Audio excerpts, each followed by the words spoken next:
கைபிடிச்சி நீ நடந்த கால்கள் கொஞ்சம் ஓயும் வர ஓன் கைபிடிச்சி நான் நடந்தா தூரத்துக்கு இல்லை இல்லை.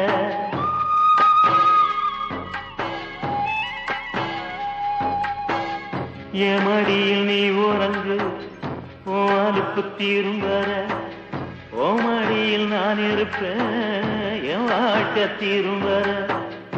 8 தசன் ஆசையிச்சு கட்டி வச்ச கோட்டையில எப்பவோ நீ மகாராசா நான் இருப்பேன் செவகனா. நீ இருந்தா போதும் என்னோட ஒரு மலையில கூட நான் சுமப்பேன் தோளில் கண்ணால. 8 ரச காத்து தேடி வந்து வீச 10 வகை பாட்டு நான் எடுத்து பாட.